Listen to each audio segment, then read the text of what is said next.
Assalamualaikum warahmatullahi wabarakatuh. Di sini kami akan mempresentasikan salah satu materi dari mata kuliah Pendidikan Pancasila, yaitu materi mengenai Pancasila sebagai sistem etika. Sebelumnya, perkenalkan anggota kelompok kami, saya Rian Dwiki Darmawan, NIM A11 2021 13947. Perkenalkan, nama saya Andika Prestia dengan NIM A11 2021 13529. Halo, perkenalkan nama saya Cindy Alicia dengan NIM A15 2022 02344. Nama saya Muhammad Nur Asadul Mas'ud dengan NIM A11 2021 13567.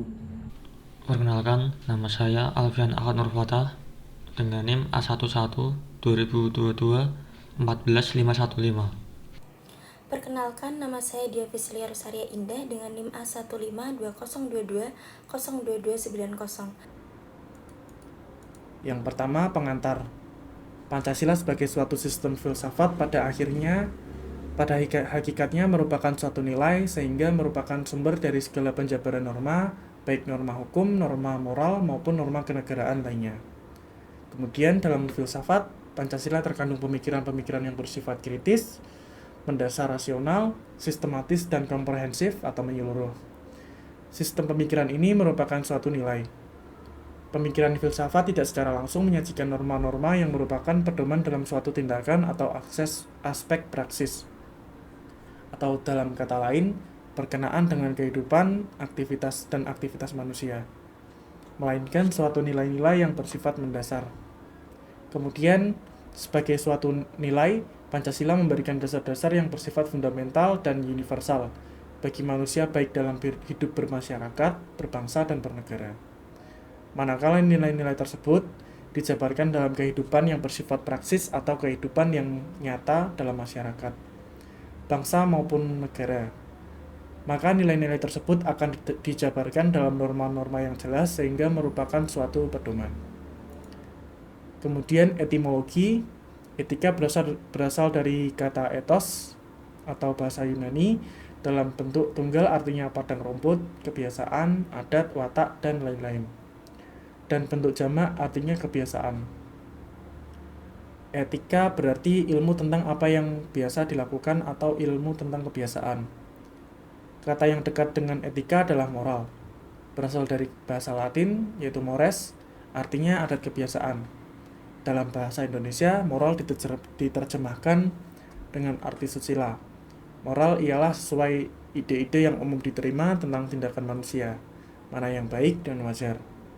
Etika lebih bersifat teori, sedangkan moral menyatakan ukuran.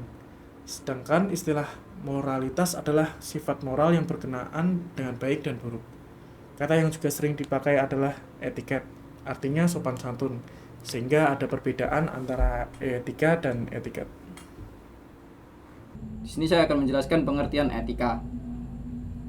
Apa itu etika? Menurut mata kuliah Pendidikan Pancasila, etika dapat diartikan sebagai kumpulan nilai-nilai moral dan prinsip-prinsip yang mengatur perilaku manusia dalam berkehidupan bermasyarakat. Etika menyangkut pertimbangan mengenai apa yang baik dan buruk, benar dan salah, serta bagaimana manusia seharusnya bertindak dalam berbagai situasi kehidupan. Dalam materi etika yang saya sampaikan ini, etika dibagi menjadi 3 cabang filsafat, diantaranya ontologi, epistemologi, dan aksiologi. Yang pertama, filsafat ontologi, merupakan cabang dalam filsafat yang mempelajari tentang alam kenyataan yang ada. Istilah ontologi berasal dari bahasa Yunani, yaitu ontos yang berarti ada dan logos yang berarti ilmu. Epistemologi adalah cabang dalam filsafat yang mempelajari ilmu pengetahuan dan pembenarannya. Istilah ini juga berasal dari bahasa Yunani, yaitu epistemo yang berarti pengetahuan, sedangkan logos yang berarti ilmu. Untuk yang terakhir, aksiologi adalah cabang dalam filsafat yang mempelajari tentang nilai-nilai moral. Istilah ini berasal dari bahasa Yunani, yaitu axios, yang berarti layak atau bernilai, dan logos yang berarti ilmu.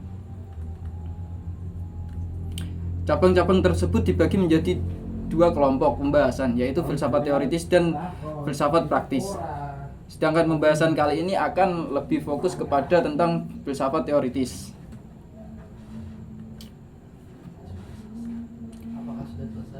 Filsafat teoritis mempertanyakan segala sesuatu yang ada, sedangkan filsafat praktis membahas bagaimana manusia bersifat terhadap apa yang ada tersebut. Filsafat teoritis mempertanyakan dan berusaha mencari jawaban tentang segala sesuatu. Misalkan, hakikat manusia, hakikat alam, hakikat realitas sebagai suatu keseluruhan, tentang pengetahuan, tentang apa yang kita ketahui, tentang apa yang transenden, dan sebagainya. Filsafat teoritis juga berkaitan erat dengan hal-hal yang bersifat praktis karena pemahaman yang dicari menggerakkan kehidupan. Selanjutnya, etika merupakan cabang dari filsafat atau aksiologi, mencari keterangan yang sedalam-sedalamnya tentang ukuran baik buruknya tindakan manusia. Etika juga berbicara mengenai nilai dan norma moral yang menentukan perilaku manusia dalam hidupnya. Menurut Ki Hajar Dewantara, beliau mengatakan etika ilmu yang mempelajari segala persoalan dalam kehidupan manusia, teristimewa mengenai pikiran dan rasa yang dapat menjadi pertimbangan dan tujuan yang dapat merupakan perbuatannya. Selanjutnya, moral.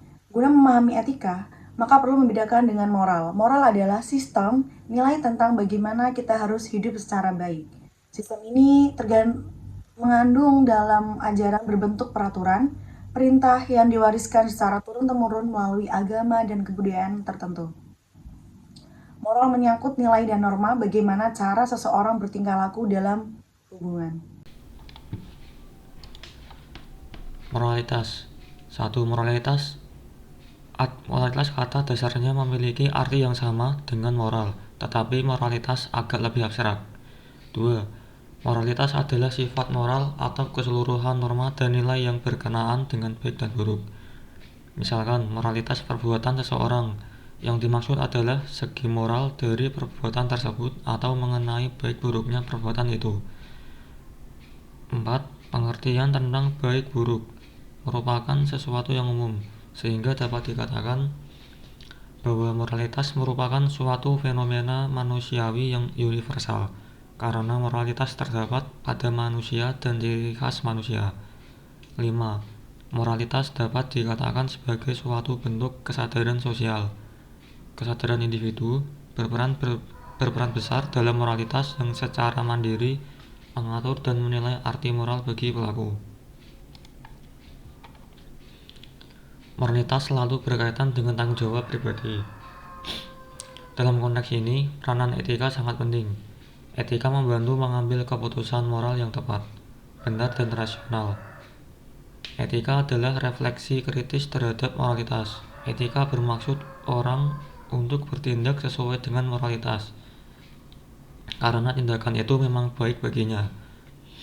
Apabila secara sadar ia bertindak tidak sebagaimana yang diperintahkan oleh moralitas karena hal lain, dengan mempunyai alasan rasional dan berdasarkan pertimbangan tentang hal itu, walaupun bertentangan dengan moralitas adalah baik baginya.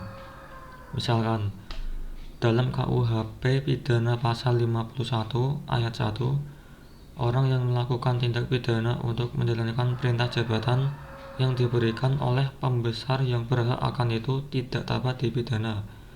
Menurut undang-undang yang berlaku, membunuh orang dilarang, tetapi apabila Anda menjadi anggota militer yang sedang beroperasi di bawah pimpinan seorang komandan, kemudian komandan Anda memberi perintah aba-aba untuk menembak dan pada saat itu Anda menembak orang sampai mati, maka Anda tidak dapat dihukum, karena perbuatan tersebut hanya untuk menjalankan perintah jabatan yang diberikan oleh atasan yang berhak untuk itu. Etika membantu manusia untuk bertindak yang dapat dipertanggungjawabkan. Setiap tindakan lahir dari keputusan pribadi yang bebas selalu bersedia mempertanggungjawabkan tindakannya. Kebebasan dan tanggung jawab adalah kondisi sadar bagi pengambilan keputusan. Etika menuntun orang agar sungguh-sungguh menjadi baik. Orang yang bersikap etis tidak akan munafik, tetapi selalu mengutamakan kejujuran dan kebenaran. Artinya, etika yang menyangkut manusia dari dalam, dari kerohaniannya. Nilai dan norma moral sudah terinternalisasi dalam diri, dalam hati nurani. Tidak merugikan hak orang lain, muncul dari suara hati memainkan peran yang sangat sentral. Sistematik etika. Etika umum mempertanyakan prinsip-prinsip yang berlaku bagi setiap tindakan manusia, sedangkan etika khusus membahas prinsip-prinsip itu di dalam hubungannya dengan berbagai aspek kehidupan manusia. Etika Pancasila adalah etika yang mendasarkan penilaian baik dan buruk pada nilai-nilai Pancasila, yaitu nilai ketuhanan, kemanusiaan, persatuan, kerakyatan, dan keadilan. Etika khusus dibagi menjadi etika individual yang membahas kewajibannya terhadap diri sendiri dan etika sosial yang membahas tentang kewajiban manusia terhadap manusia lain dalam hidup di masyarakat. Juga menyangkut kesadaran dan tanggung jawab dalam kehidupan bersama dengan lingkungan. Etika sosial membicarakan juga norma-norma moral seperti etika keluarga, profesi, politik, dan etika lingkungan hidup. Etika deskriptif yang berkaitan dengan nilai dan norma. Etika ini menilai secara kritis sikap dan pola perilaku manusia. Apa yang dikejar oleh manusia dalam hidup ini sebagai suatu yang bernilai. Etika normatif berusaha menerapkan berbagai sikap dan pola perilaku yang seharusnya dimiliki oleh manusia. Apa yang seharusnya diambil, apa yang bernilai dalam hidup ini. Etika normatif berbicara mengenai norma-norma yang menuntun tingkah laku manusia, memberi penilaian dan himbauan untuk bertindak seharusnya berdasarkan norma-norma.